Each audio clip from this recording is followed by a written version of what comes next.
afternoon, everyone, and welcome to the reenactment of James and the Giant Peach by Roald Dahl.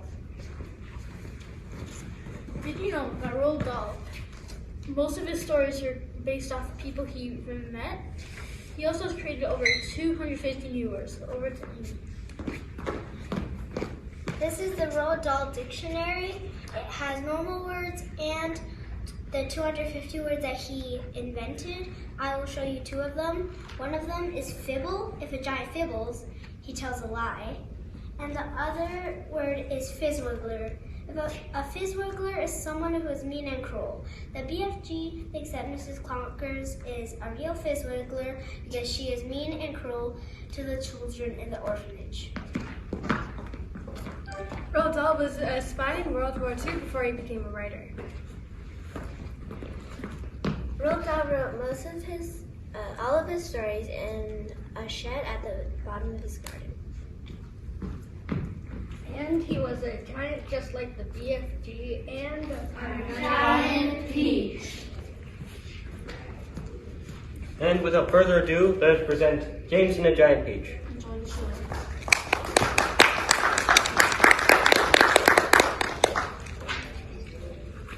Well, this story has a very sad beginning. Aww. Poor James Henry Trotter, left as an orphan after his parents were swallowed by an enormous rhinoceros. But it's because of this event that the story happened. Well, that unfortunate boy was sent away to live with his two horrible aunts, Spiker and Sponge.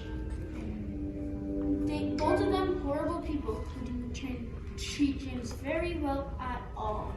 his room was as bare as a prison cell in a weird broken down house on a high hill. The hill was so high that from almost anywhere James could look down and see for miles and miles. And on a very clear day, if he looked in the right direction, he could see a tiny gray dot far away on the horizon. The house that he used to live in with his beloved his father.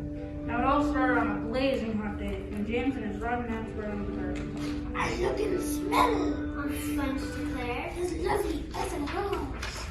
Just feast your eyes upon your face. Observe my shapely nose. Behold my heavenly silky locks. And if I take off both my socks, you'll see my dainty toes. But don't forget, Spiker cried, how much your tummy shows. Sponge read, Spiker said, My sweet, you cannot win. Behold my gorgeous curvy shape, my teeth, my charming grin. Oh, beauteous me, how I adore my radiant looks and pleasing eyes of pimple on my chin. My dear old trout, Sponge cried out. your only bones and skin. Such loveliness as I possess can only truly shine in Hollywood. Sponge declared, oh, wouldn't that be fine? I'd capture all the nation's hearts, they'd give me all the leading parts. The stars would all resign. I think you may. Spiker cried, lovely Frankenstein. It was at this point that a peculiar thing happened to James. Come closer, little boy. You see this? Listen to them move. But what are they? Where do they come from? You'll never guess. Little green wiggly things made from crocodile tongues boiled in the skull of a dead witch. Add the eyeballs of a lizard, the fingers of a monkey, and the gizzard of a pig, and 3 spoonfuls of sugar, and let the moon do the rest. Add a jug of water, and the mixture will bubble and froth. Drink it in one gulp, and then, my dear, you'll feel churning and bubbling. Steam will start coming out of your mouth, and unbelievable things will happen to you. You will never be miserable again.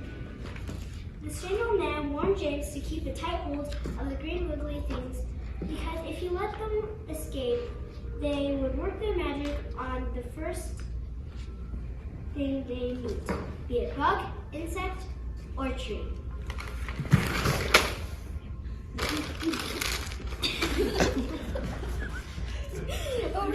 Oh no! What am I going to do? They're burrowing into the ground. I can't get them.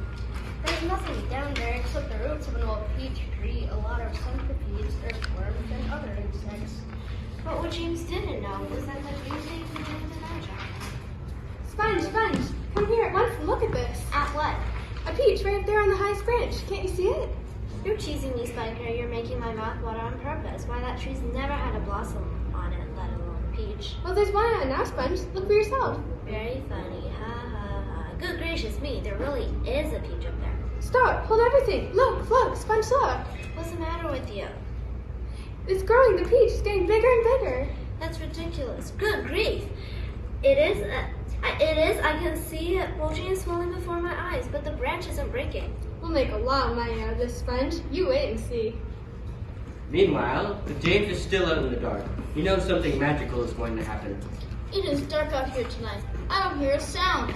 It's very quiet. It's kind of spooky. Suddenly, everything was different. He walked up to the giant peach. It feels soft and a little furry. The walls were wet and sticky, and it tasted like peach juice dripping from the sky. Soon, James came to a hard object, like wood with deep roots. Good grief! I know this is. It is the stone in the middle of the peach. Just then, James saw Look who it is. We've been waiting for you. Oh no! No! I'm hungry. I'm famished. So am I. Everyone's famished. We need food. Are you hungry? What's the matter with you? You look positively ill. He looks as if he's gonna faint at any second. Oh my! I do believe he thinks that we want to eat him. You mustn't be frightened. We would never do that to you. We've been waiting for you the whole day. We thought you were never gonna turn up. I'm glad you made it. James, your name's James, isn't it? Why, yes it is. Well, James, have you ever seen in your life such a marvelous, colossal centipede as me? I certainly haven't. How on earth did you get like that? Very peculiar indeed.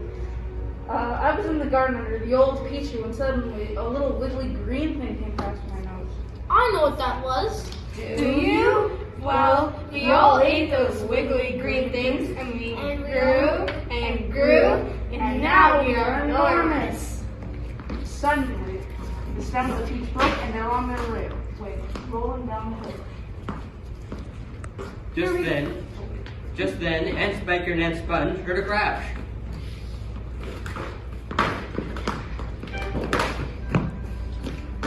Spiker, I know this sounds silly, but the fence is breaking and the peach is. Oh no, it can't be. Ah! Well, the giant peach rolled right over the ants and continued on its way. It became faster and faster, and it plunged down the hill. Rolling and bouncing, people screaming and scattering. Crushing part cars, rolling right through the building. But wait, there's the sea. Is the peach and all its occupants gonna end up there? Down it goes. Smack!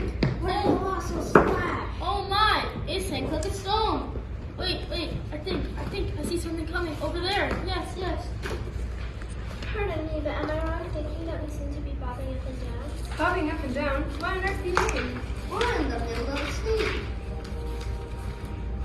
The peach bobbed along in the ocean, and James and his insect friends feasted on its sweet, juicy flesh. They had tasted nothing like it before. What a peach! What a flavor! It's terrific! We've eaten mud burgers by the greatest cooks.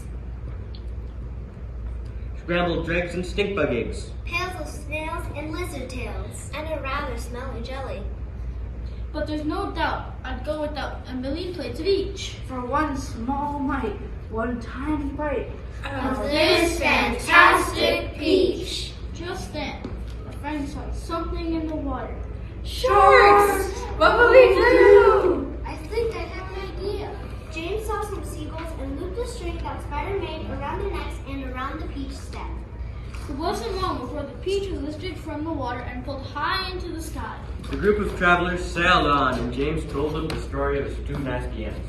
And Sponge was terrifically fat. And tremendously floppy at that. Her tummy and waist. Were as soggy as paste, It was worse on the place where she sat. And Spongy was thin as a wire. and as dry as a bone, really dry. She was so long and thin, If you carried her in, you could use her for poking the fire. The friends experienced terrifying things, like huge hailstones thrown by Cloudman, and a gray bat-like creature swooping around them. This scared the seagulls, who pulled the peach through the sky faster and faster until... Look, there's land below. I'll cut off some of the strings so that we will land. Hooray! We're falling! Shut your eyes, everyone. It won't be long now. Well, it didn't take long, and Peach came to a stop with a bump. But the bug wasn't on the ground, for the peach had landed on a huge spiky thing. I think we've landed on the needle of the Empire State Building. Oh no! Help! We're runners!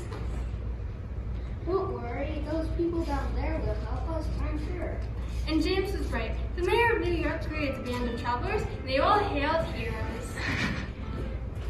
There was a giant procession down 42nd Street, and everyone came to see the peach, just eating up every last bit. The enormous peach though was erected as a famous monument in Central Park, and the peach was also a famous home to none other than James Henry Trotter.